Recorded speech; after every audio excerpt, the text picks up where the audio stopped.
अस्सलाम वालेकुम। अच्छा, ये बीकॉम आपका ये मोस्ट इम्पॉर्टेंट टॉपिक है, interest free modes of financing या इस्लामिक मोड ऑफ फाइनेंसिंग। ये आपके पेपर में तकरीबन हर साल आया होता है, वेरी इंपॉर्टेंट क्वेश्चन है। Interest free mode of financing का मतलब ये है कि आप बैंक से कर्ज़ा लेते हैं, जिस तरह नाम से डिक्लेयर किया जाता है कि वो सूद के बगैर कर्ज़ा देते हैं, लेकिन ये प्योर इस्लामिक नहीं है, ये अल्टरनेट नेम है। इस्लामिक मोड ऑफ फाइनेंसिंग सिर्फ अल्टरनेट नेम दे के तमाम तरीक़ाकार कन्वेंशनल बैंकिंग का ही है। मेथड्स ऑफ फाइनेंसिंग, फर्स्ट के फाइनेंस बाय लेंडिंग। बैंक कर्जा देता है, interest free loan with service charges. Bank ने सीधा नाम रख दिया है कि आपको लोन दिया जा रहा है, ठीक है, इज्तिहाद बेस पे फ्री ऑफ इंटरेस्ट, लेकिन बैंक कहता है कि हमने अपने रेंट देना है, तमाम चीज़ें देनी हैं, तो स्टेट बैंक से परमिशन लेता है कि हम अपनी सर्विस चार्जेस के नाम, इंटरेस्ट का नाम नहीं दे रहा, उसने अल्टरनेटिव नाम क्या दे दिया, सर्विस चार्जेस। बात तो वही है, आप प्रिंसिपल अमाउंट में एक्स्ट्रा अमाउंट ऐड करें तो वो आपका क्या बन जाता है, सूद बनता है, इंटरेस्ट बनता है। लेकिन यहाँ पे उसने क्या नाम दे दिया है, सर्विस चार्ज। यानी इस्लामिक बैंक क्या ऑफ़र कर रहे हैं, आपको इंटरेस्ट फ्री लोन है लेकिन सर्विस चार्जेस के नाम से। कर्ज़े हंसना, ये अच्छा है जी। लोन टू अल्लाह, कर्ज़े हंसना का मतलब ये है किसी भी सोसाइटी में इंडिविजुअल को कर्ज़े की फराहमी की जाती है, उसको लोन दिया जाता है और कहा जाता है कि आप सिर्फ़ और सिर्फ principal amount at the end of period pay करें। ये सिर्फ अल्लाह की रज़ा के लिए हासिल किया जाता है और मोस्टली ये स्मॉल सेटअप ऑफ बिज़नेस के लिए दिया जाता है, जिसमें हमने कर्ज़ा सिर्फ़ और सिर्फ प्रिंसिपल अमाउंट का देना है और कुछ भी नहीं देना। इस्तिस्ना क्या होता है, ये बैंक जो आपके इस मोड में क्या करता है, मैन्युफैक्चर ऑफ बड़ी बड़ी जो आपकी एयर इंडस्ट्रीज़ है, यानी शिपिंग, बिल्डिंग है, बहरी जहाज़ बनाने वाले, हवाई जहाज़, उनको कर्ज़ा फ्राहम किया जाता है ताकि वो अपनी मशीनरी वगैरह परचेज़ कर सके। उसको हम क्या कहते हैं, इस्लामिक मोड ऑफ फाइनेंसिंग में इस्तिस्ना कहते हैं। नेक्स्ट देखें आपका क्या है जी, वो कहते हैं ट्रेड, तिजारत कैसे करते हैं। वहाँ पे तो फाइनेंस पे लेंडिंग थे, बैंक आपको कर्जा किस किस सूरत में दे सकता है। आपके साथ ट्रेड क्या करता है, मार्कअप। मार्कअप का मतलब ये है, अप है इसका मतलब ऐड, कॉस्ट से मसलन आपके प्रिंसिपल अमाउंट से ज़्यादा रिसीव करेगा, वो मार्कअप है। आप लेट्स सपोज, अब इसकी सिंपल एग्जांपल, मार्कअप एक एग्रीमेंट होता है, हम बैंक से कोई चीज़ परचेज़ करते हैं, ठीक है, बैंक परचेज़ करके सेल करता है हम कस्टमर को, उसमें एडिशनल प्रॉफिट रखा जाता है जिसको क्या किया जाता है, मार्कअप कहा जाता है।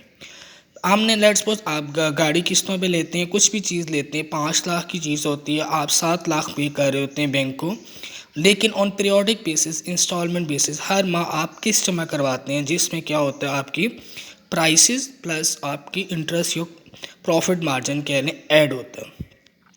इसको हम क्या कहते हैं, मार्कअप। यानी एडिशनल कॉस्ट से मज़ीद बैंक आपसे प्रॉफिट मार्जिन करके बेचता है, वो क्या होता है, मार्कअप। मार्क डाउन क्या होता है, मार्क डाउन, डाउन का मतलब ऑपोजिट, कस्टमर अपनी चीज़, यानी हम जिस तरह जेवर रखवा के या कोई प्रॉपर्टी रखवा के बैंक से कोई चीज़ लेते हैं और उसको कहते हैं, प्रॉमिस करते हैं कि हम फ्यूचर में आपको वो चीज़ दे देंगे और अपनी चीज़ वापस ले लेंगे, ये क्या कहलाता है, mark down. Buy back agreement कहलाते हैं, जिसमें हम वादा करते हैं कि आने वाले दिनों में हम आपको पैसे वापस कर देंगे और चीज़ें अपनी ले लेंगे। लीजिंग क्या है, लीजिंग एक शॉर्ट टर्म नहीं, मीडियम या लॉन्ग टर्म फाइनेंसिंग है। जिसने आपने सुना होगा गाड़ी लीज पे ली है या ज़मीन लीज पे, इसमें प्रॉपर्टी जो होती है वो आपके बैंक के पास रहती है, आप ज़मीन को इस्तेमाल करते हैं तो लीज रेंटल पे करते हैं बैंक को, ठीक है। और ये लेकिन जो टाइटल मालिक कौन होता है, आपका बैंक होता है। आपने 100 साल के लिए लीज़ दी है ज़मीन या गाड़ी, 10 साल के लिए आप यूज़ करते हैं और उसके इस्तेमाल में आप उसको पैसे देते हैं, उसको क्या है, लीज रेंटल कहते हैं। हायर परचेज़, हायर परचेज़ क्या, हायर परचेज़ में लेट्स सपोज मैंने कोई भी प्रोडक्ट ख़रीदनी है, मैंने बैंक से कहा मेरे पास पैसे नहीं हैं, आप मुझे ये पर्टिकुलर प्रोडक्ट ख़रीद के दे दें। बैंक क्या करता है, कस्टमर के बिहाफ पे वो चीज़ ख़रीदता है, लेट्स सपोज गाड़ी कह लें, घर कह लें, वो चीज़ ख़रीदता है और आपको दे देता है और आपसे किस्तों में चीज़ें वापस, जो अमाउंट है इंस्टॉलमेंट बेसिस पे वो लेता है, जिसमें इंटरेस्ट के एलिमेंट भी शामिल होते हैं। इससे ये हो जाता है कि आपके क्या है, बैंक क्या कर रहा होता है, एक्चुअल कॉस्ट के साथ साथ गुड जो होता है उसके एक्स्ट्रा जो प्रॉफिट मार्जिन है वो भी आपसे ले लेता है, लेकिन ऑनरशिप कब दी जाती है, जब आप सारी की सारी किस्तें अदा कर देते हैं, तब आपकी मिल्कियत होती है। डेवलपमेंट चार्जेस क्या होते हैं? इसमें क्या होता है, बैंक कस्टमर को अपनी लैंड या प्रॉपर्टी किसी भी चीज़ के लिए, घर की रेनोवेशन करवानी है, फैक्ट्री की रेनोवेशन करवानी है, बढ़ानी है, नई डबल स्टोरी करवानी है, तो हम क्या कहते हैं, लैंड या प्रॉपर्टी को मज़ीद एडिशनल एनहांस करने के लिए जो कर्ज़ा दिया जाता है उसको हम डेवलपमेंट चार्जेस कहते हैं। सलाम सलाम जो है ये हमारे यहाँ इस्लामिक पॉइंट ऑफ व्यू से रियल है, इस वजह से कि हम सेलर को, लेट्स सपोज आप फर्नीचर लेने जाते हैं, आप एडवांस पेमेंट दे देते हैं और वो फर्नीचर पहले हम पेमेंट कर देते हैं, बाद में हमें चीज़ें फ्यूचर टाइम में मिलती हैं, तो इसको हम क्या कहते हैं, इस्लाम कहते हैं, और ये हमारे इस्लामिक पॉइंट ऑफ व्यू से ठीक है। जिस तरह बैंक कर्ज़ा किसानों को देता है, कहता है जब फसल पक जाएगी तो मेरा कर्ज़ा वापस कर देना, ये क्या चीज़ है, सलाम है। नेक्स्ट है इन्वेस्टमेंट। हम बैंक के साथ इन्वेस्टमेंट कैसे कर सकते हैं? बस तो मुशारका का मतलब ही मुश्तरिका से निकला हुआ है।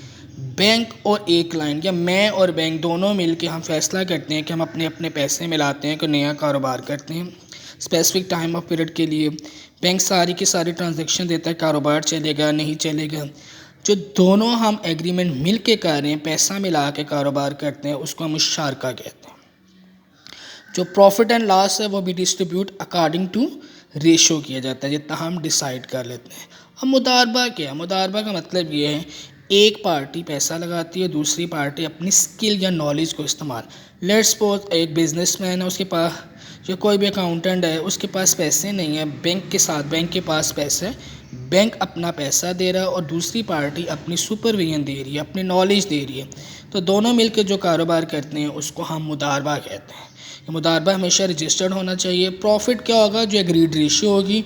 मुदारबा स्पेसिफिक पर्पस के लिए होता है, हम इसको इस्तेमाल करते हैं जब हमारा कारोबार ख़त्म हो जाएगा तो हमारा मुदारबा एग्रीमेंट भी ख़त्म हो जाता है। PTC क्या है? Participation term certificate. सर्टिफिकेट कागज़ का टुकड़ा। जॉइंट स्टॉक कंपनी क्या करती हैं, बैंक से कर्जा लेने जाएं वहाँ पे इंटरेस्ट का रेट ज़्यादा होता है, वो क्या करती है, एक पीस ऑफ पेपर जिस तरह डिबेंचर होता है उसने का पीस ऑफ पेपर इशू करती हैं, ठीक है, और जनरल पब्लिक से क्या करते हैं, ये पीस ऑफ पेपर फ्लोट करके वहाँ से पैसे ले लेते हैं और उनको इंटरेस्ट की अमाउंट थोड़ी सी पे करते हैं, यानी प्रॉफिट जो होता है एग्रीड कर लिया जाता है कि आपको इतना दिया जाएगा। वो जो पीस ऑफ पेपर है जो पब्लिक ख़रीदती है उसको पार्टिसिपेशन टर्म सर्टिफिकेट कहा जाता है। इक्विटी का मतलब तो आपको पता है क्या होता है, हम कंपनी के जो शेयर ख़रीदते हैं एग्रीड प्राइस पे, वो हमारी इक्विटी होती है। प्रॉफिट जो होता है कंपनी कैसे पे करती है, डिविडेंड की फॉर्म। लॉसेस कैसे होते हैं, आपकी शेयर की प्राइस नीचे आ जाती है, गिर जाती है।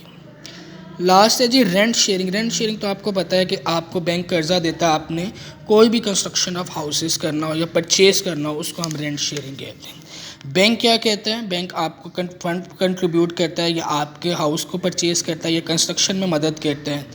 फिर रेंट ये होता है, आपको पता है जब आपका कंस्ट्रक्शन ऑफ हाउस हो जाता है तो रेंट पे किया जाता है अकॉर्डिंग टू एग्रीड रेशियो, मसलन 10,000 50,000 वट एवर जो भी है।